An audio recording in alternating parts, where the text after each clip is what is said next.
So I am Vanessa Kotler, and my official title is Workforce Development Leader, and I sit within People Operations.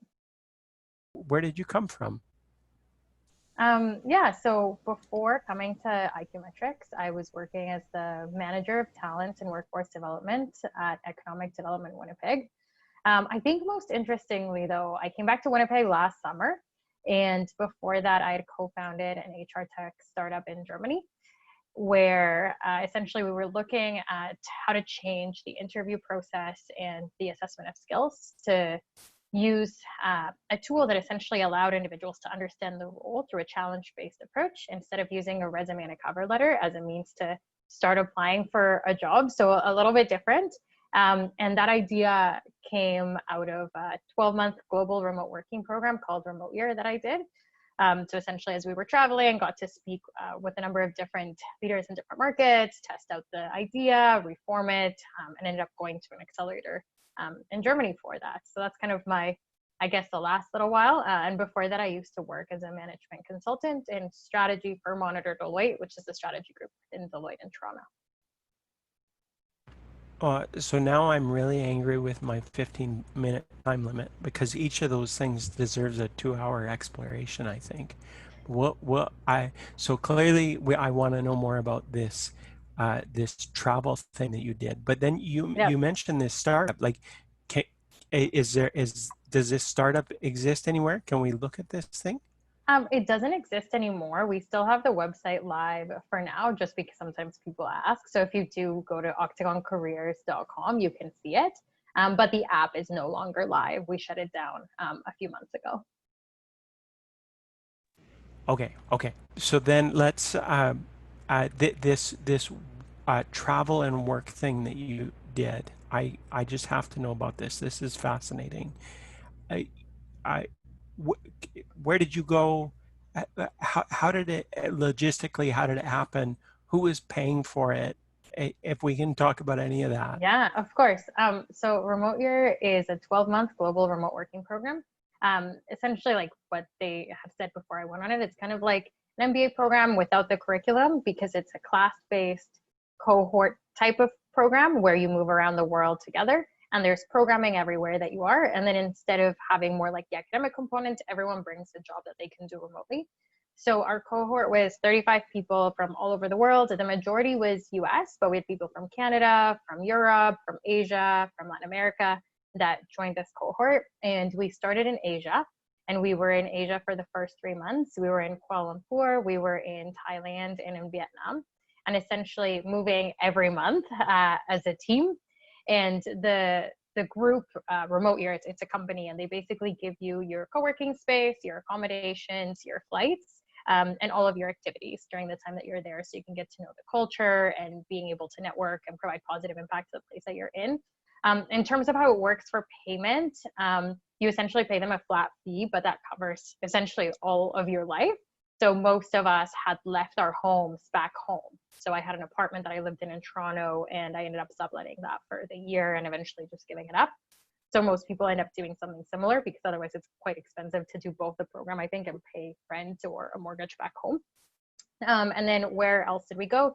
So after the 3 months in Asia, we went to Northern Africa. So we were in Morocco for a month.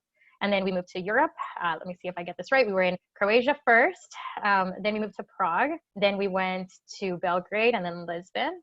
And then after that, we went down to South America. And we were in Peru, in Colombia, in both Medellin and Bogota. I ended up doing a side trip to Argentina, and then we finished in Mexico City. That's head spinning.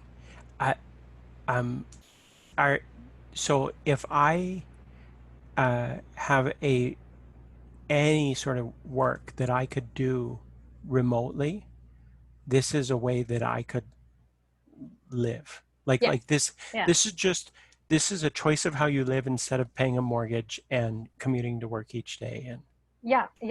And it was an amazing community to be a part of. The cohort age range was 24 to 52. And they say, like, I think the youngest person that ever did the program was 22, because you need to kind of have a job that you can do while doing it. And then the oldest at the time, I think, had been in like their 60s or 70s, because it doesn't, like, it's not an age related thing. It's more like a lifestyle thing and like a choice to kind of try this out. And yeah, in terms of professions, we had all sorts of people. So we had consultants, but we also had like engineers, programmers, lawyers, designers. We even had a geologist, a PhD in psych that had her own company. So a whole spectrum of individuals. So I'm going to make this really simple. This monumental year where you just had a whirlwind of thing. What did you learn? Yeah, I mean, it's a big question. Um, I think it was really interesting to learn that you can work from anywhere, especially before the pandemic hit. So I was already all for remote working and knowing that you can do a job from wherever you are. And then when I would say this type of experience is something that a lot of people were interested when I came back. And like, I went to Queens for school, and they asked, oh, could we like interview and like write an article about that? This is so different. And it was something that was just like starting to pick up a little bit more, I'd say, like in 2019, like early 2019, and people being more interested in like, can we do this? What is it going to look like? And then all of a sudden 2020 hit, COVID came, and everyone's like, oh my goodness, like we're all remote now.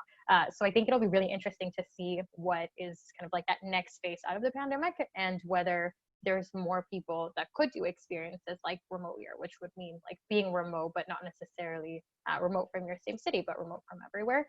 So I think the biggest takeaway was you can really do your job from anywhere. Obviously, you need to put the right mechanisms in place to, you as an individual have to be more flexible in your hours. For example, like when I was in Asia, my hours were totally different than what they were in South America, where the time zone is closer to North America.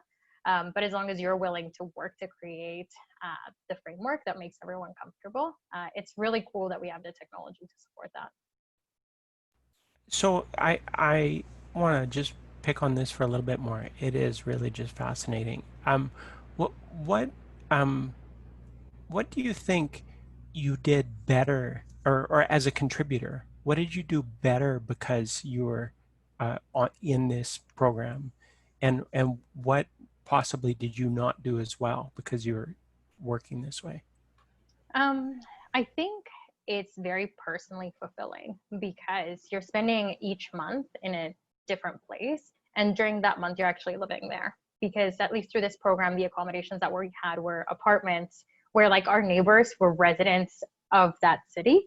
And we walked to work in the same way that like other people walk to work, and you see the same people.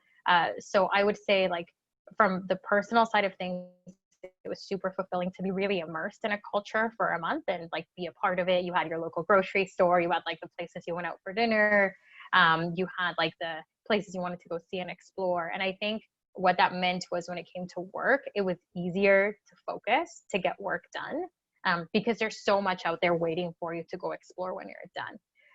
And I think that piece was really motivating, because it was very easy to kind of get that reward of, okay, when I'm done work, I can go to the beach, or when I'm done work, we're going on this hike, or when I'm done work, we're going to this totally new restaurant to have this food I've never had before.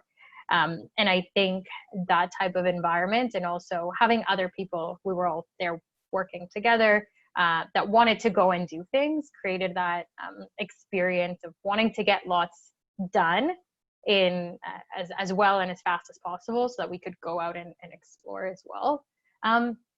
In terms of things that I think like could have gone better, or I could have done better, I think that one of the things that I learned along the way was the best way to work when you're working across different time zones is to have like that overlap and like those scheduled times where you're available and the other person is available. That is like something you can always count on, so that if you have questions or they have questions, it doesn't have to wait until the next day. So I think getting into that cadence of when we were in Asia, yeah, like working until like 11 p.m., midnight, 1 in the morning, but then having the full day and not starting work again until like 3 or 4 p.m. was totally fine, and a better way to align time zone wise. So learning some of those pieces and adapting to that lifestyle, because I'd never really worked nights, but just like doing that shift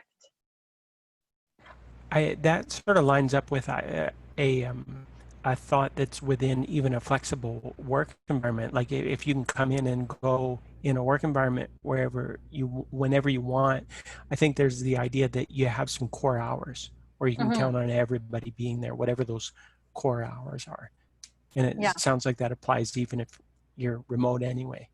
Yeah. And I think Finding partly is people. like, if you know, if you're the one that's kind of doing this crazier experience, accepting that like you need to be flexible on what those core hours are, and like it's actually totally fine to work between midnight and 2 a.m. as core hours. If then during the day you have more spare time, it's just like a shift in terms of when we work. I think there's still more of like that traditional mindset of, you know, we must work like the 9 to 5, but if you're in a different time zone and the 9 to 5 of most of your team is not your 9 to 5, who cares? You know what I mean? Like you can adapt. And like, I think we like through the process, you see how adaptable you really are to different ways of working. So I'm going to shift gears a little bit. It's clear you have a deep body of knowledge in HR matters, skills, connections, and you've joined iQmetrix uh, because there's an opportunity for those for that insight. Could you describe what iQmetrix's need is and like where you see an opportunity for your know-how and just simply what we're looking at, like as a company? Yeah, of course. So as you know, I've been here for a little bit over 3 months now. And essentially what I'm working on now is figuring out what do we care to know about in terms of the skills of our organization so that we can then understand who knows what of the pieces that we care to know about, and then who cares to learn what. So that on a go forward basis, we're able to actually map that and look for ways to upskill and reskill as people are interested and as needed, and also bringing in external candidates that fit the gaps where we have them. So right now, in terms of where that work is at, the first piece, in my experience, the best way to do this is to involve as many people in the initial phases of collecting the information that we want to be mapping, so that it really becomes kind of our thing as an organization and not something that's kind of just like a generic list. So I've been working through that. I actually, this week, I just finished the first wave of the 39 conversations with different people across iQmetrix. So I feel like that was really valuable to get to know people better, understand the company better, and now starting to look at all of the data from that and starting to put together what is our dictionary going to look like, and then how are we going to map to that company-wide. And I think it'll be really interesting just to see both the skills that people identify kind of as their areas of greatest strength, but also where people are really interested in focusing their learning. And we'll be looking at it more for like general skill sets, like when we think about things like collaboration, and we think about things like more like the attribute side of things, but we'll also be looking at very specific skills like different coding languages and things that more so relate to like a specific set of knowledge, so that we're able to understand that on a broader level. I think we should back up and look at the macro trend of skills for an organization. Mm-hmm. Like I think you're talking about some things that would always be valuable and could always be a great practice for a company. But I do you have a sense of why now and the growth of understanding, mapping, connecting people with skills? Why now? Yeah, so there's a number of different stats around this. I think the half-life of skills is now something like 5 years, because technology is advancing so quickly and the world that we live in changes so much that what we're kind of seeing is that people tend to have, I think it's 10 to 12 jobs in their entire career, and sometimes even like 5 to 7 careers within that. So significant pivots and shifts where people are doing one thing and now they actually want to do this other thing that maybe only about like 25 to 50% of what they were doing before actually applies. And I think because we have so much more access to information and we have platforms like LinkedIn where you can see the careers that other people have, when you can more easily follow other people's journeys, you're able to get in the mindset of, oh, maybe I want to learn this, or maybe I want to do that. I think we definitely do have more choice, which leads people to want to develop different capacities and look at different ways that they could be using their brain to contribute to, say, an organization or their own entrepreneurial journey. And I think the reason why now is a time where a lot of companies are starting to focus more on this is because we're seeing that there's that desire from the employees or the people that are leading the organizations. And I think what we see is that the way that an individual looks at their relationship to their job is kind of changing. And it's more of that two-way street. It's not only like, what do I give to this company, but it's like, what am I getting back and what am I learning so that I can continue to progress. And there's, I'm doing research on the side as well around like lifelong learning and what does that look like and how do we apply that in the context of as adults continuing to learn in a way that makes us excited about that learning and makes us feel like, you know, learning is not the, I think more traditionally, it used to be kind of that 4-year undergrad and then maybe a master's program. But, you know, if that's all we did, we'd be done our learning pretty early in our career. So thinking about how we can continue that journey throughout our life. Thank you. I know you're early, still have lots of things to figure out. Some of your colleagues possibly are watching this. We'll hope, like 2 or 3 will watch this. And they hear all the time about how we're changing and how skills need to adapt. And they want to help the company. They want to move forward. They also just want to help you. What would you say to someone who says, yeah, I'm interested in skills. I want to move forward. I'm not sure what I should be doing. Do you have advice for them? Yeah, I think right now, when it comes to like what we're building, we're still in that initial phase of collecting the information, but pretty soon we'll start mapping. And there is where there'll be a really great opportunity for people to actually map their own skill set and figure out what do they know, what do they care to know about, so that we can move forward in kind of that approach. And I think something that I've seen here too is the personal learning plans are a great way to tie it all back in and understand, you know, these are the skills that I have. This is what it means company wide with what we're building, but also bringing it back down to how are you actually going to move forward. So always happy to chat about these things. And if anyone wants to have kind of like that one-on-one conversation to understand more about the work or how could they plug into it or what it means to them, always happy to have those conversations. This is a perfect time for me to thank you and make sure that we're not going way over time. So I want to thank you for all that you've shared and for all the what a great interview. So thank you very much, Vanesa. Yeah, thanks, Nevin.